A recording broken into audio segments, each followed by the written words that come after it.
Hey, I'm Scotty, and in this tutorial I'm going to show you how to sketch a building in 3-point perspective using my loose sketching technique. So what is 3-point perspective? So 3-point perspective is very similar to 2-point, but we have a third vanishing point.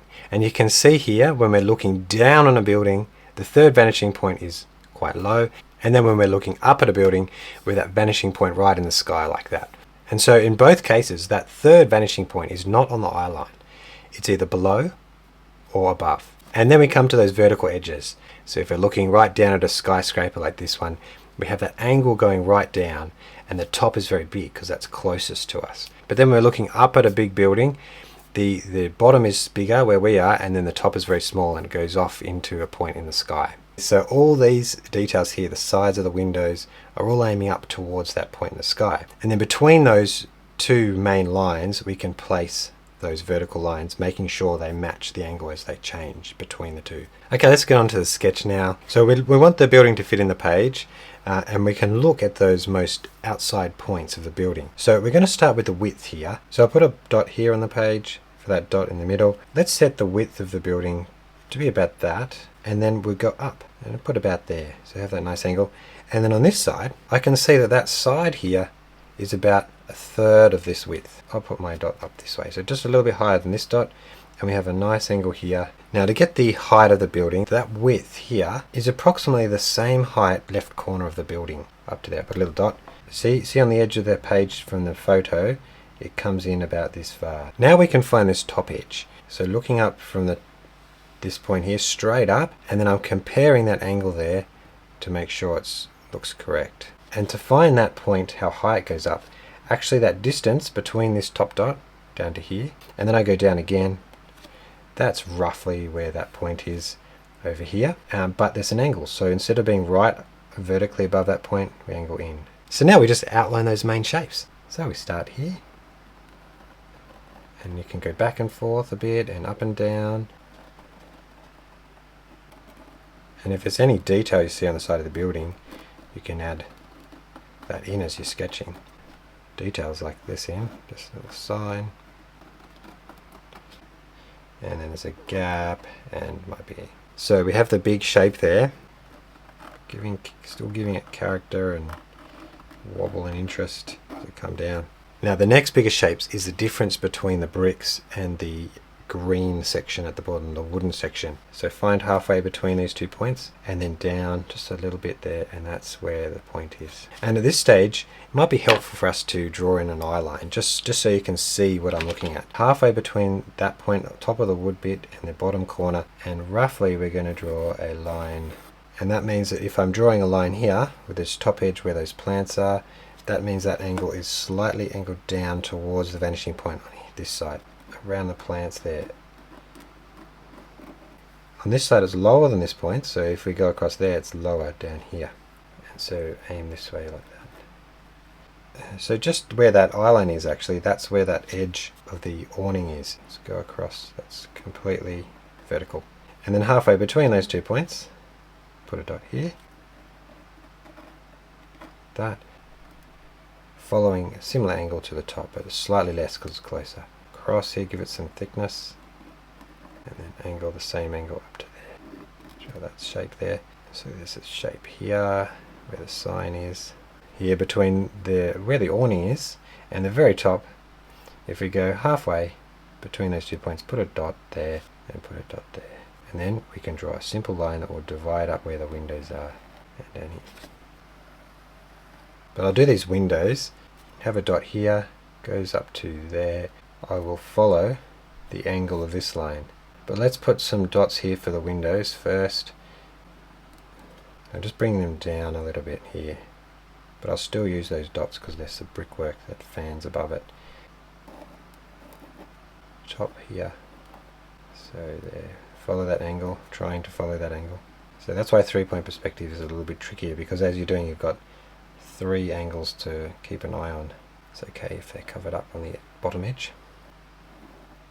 So coming across to that point, imagining that point to a similar point down here at the same angle as the top edge, and then pretty much vertical with this one. Let's sketch the people now. So when you're drawing a building, you want the main focus to be the building, not the people.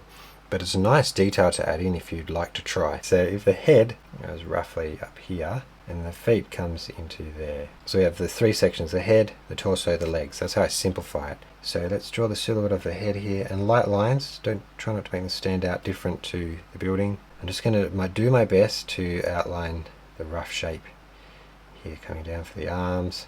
We just taper them like carrots to the points there. You can add little triangles for the shoes.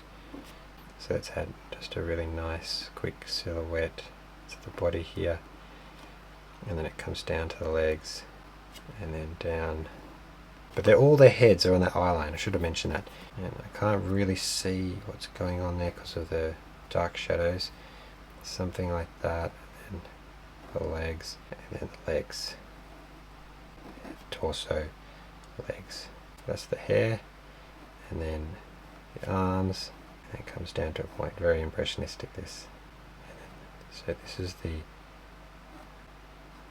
it's very simple. Now we can do those details. So there's a pot plant here. Add in more details around. And you notice these little details I'm doing in one line. So just this way, and then make sure this is angled, following the outside. And let's draw some windows in. So quite vertical here, and then as they go across, angled. Very, very simple. Let's just draw some equal lines. Draw some cross lines like that. So we'll move up to the detail on the top. So we can add in a sign like this. Comes out like that, and that actually would follow to that point, that line. Top of the sign, and even these edges should follow the perspective.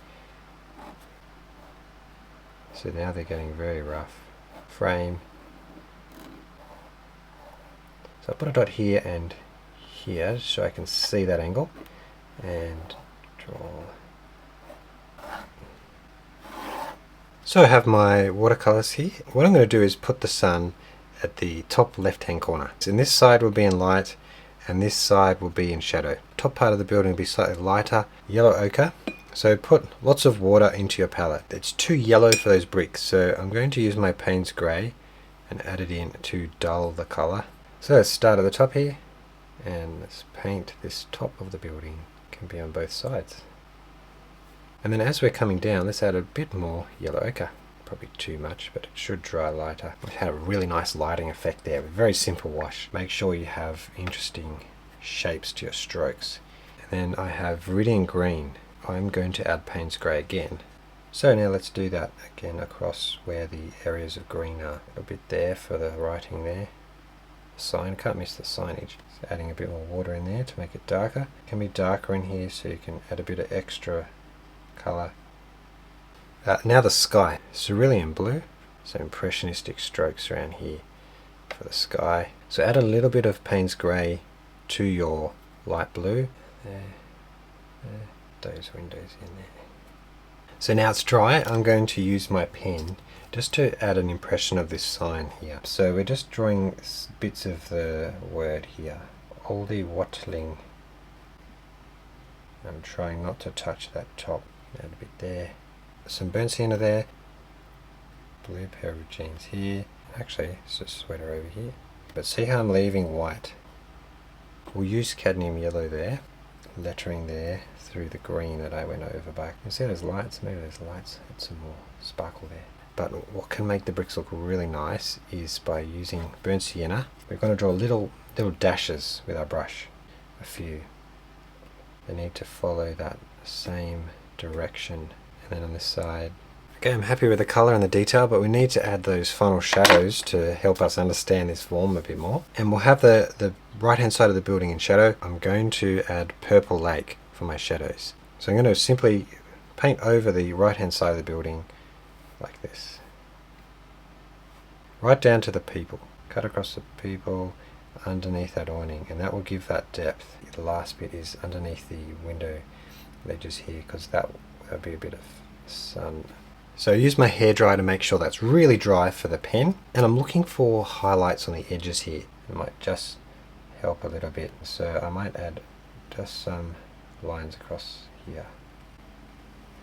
So that's how I sketch buildings in 3-point perspective. I hope you enjoyed that tutorial. If you want the full tutorial without the cuts and the reference and templates, you can go to my Patreon and I've got all that there. Plus there's a great community where you can share your sketches and encourage each other. So I'd love to see you there. Otherwise, if you'd like to view another tutorial, I've got one right here on YouTube. Thank you so much for watching, and I'll see you in the next one.